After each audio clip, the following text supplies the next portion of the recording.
And there's massive amounts of cryptography just on basic internet that people don't even understand.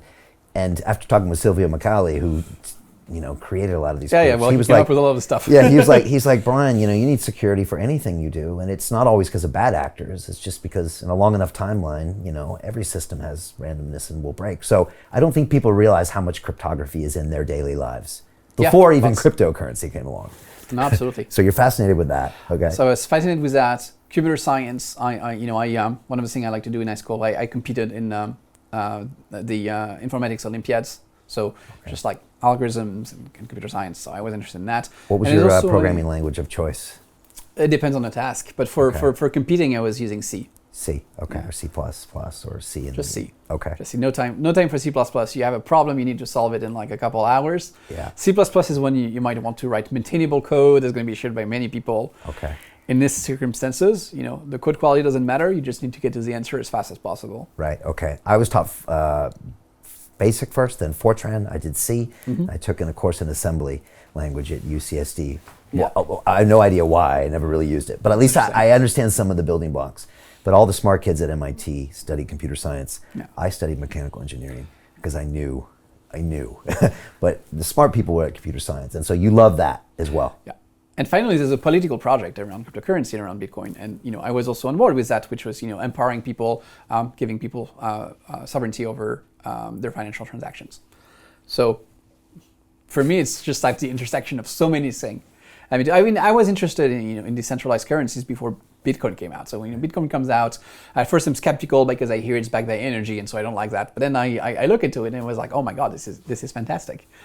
So I caught the bug early on, and I started thinking about it. And my first thought was, what can we do with Bitcoin? What can be built on top of Bitcoin? And then I started thinking like, okay, how can Bitcoin evolve?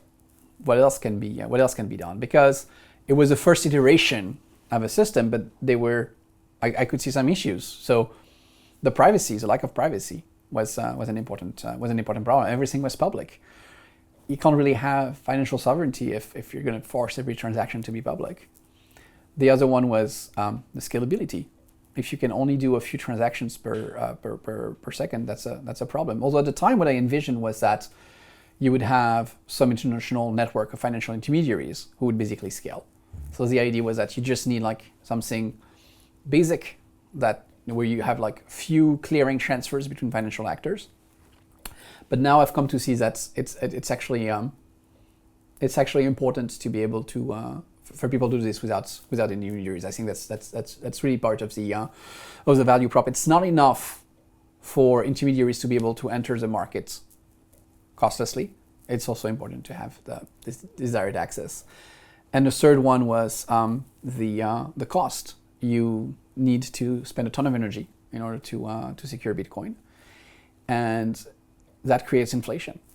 So in Bitcoin, inflation is supposed to go away, but if the inflation is supposed to go away, there's a good chance that security goes away. So how can we avoid all this inflation and spending it on energy, and at the same time, like keep a good security budget? So that's a proof of stake angle. Right, and you saw this 2013, 14, you're starting to formulate these ideas. And about the same time, Ethereum's coming out too. So you're seeing... So Ethereum's not even coming out, but Ethereum's like a project. Yeah, they started to talk about Ethereum and smart contracts. So you kind of see, if Bitcoin was version 1, is Ethereum version 2 to some extent? I mean, it's obviously maybe the next big iteration. It's a big iteration, and I would say at the time, I wasn't convinced that smart contracts were going to be that big. I mean, I was convinced enough that I thought that Tezos should have smart contracts, right? So I was like, okay, yeah, smart contracts are cool, smart contracts are important, but I thought that they would be secondary to things like privacy, for example, because I still think the main use cases for this platform is to be a form of money, store of value. And it's nice to have. Smart contracts are nice to have, but less important. But the way it's turned out, smart contracts have turned out to be even more important than all of that. And it's important to have a system that can also be flexible going forward. And a system of governance can be flexible going forward. And I think we'll get into some of that governance IP. So you're watching Bitcoin, you're watching Ethereum evolve, and you're formulating Tezos in your mind. Was this always something you were going to do? Did it become clear? And then when did you finally formulate it? So I started thinking about evolution. One of the first person I met, I was traveling to London. I go to this hackerspace and I start, like working on something. And there was a guy who comes around, and when you start talking about Bitcoin, and I think, I'm not sure, I've never been able to confirm. I think it was Amir Taki, but I'm not sure. I've talked to Amir and he was like, yeah, maybe it was me. But so I'm not sure. But anyways, I talked to someone, and this is around maybe 2011 in London, about Bitcoin. And I said, look, it's great, but what if something better comes along? What if there's what if something with privacy comes along? What do we do? And the person says to me, look, Bitcoin is not a technology. Bitcoin is a ledger. Bitcoin is just a ledger of who owns what, and the technology can be replaced. You can just keep the same ledger and replace. And I found it, at the time, I found this answer completely satisfactory. I'm like, all right, yeah, we can swap out the technology. That's great. And then you start thinking about it, and you say, well, okay, but who does it? And how do we agree to do it?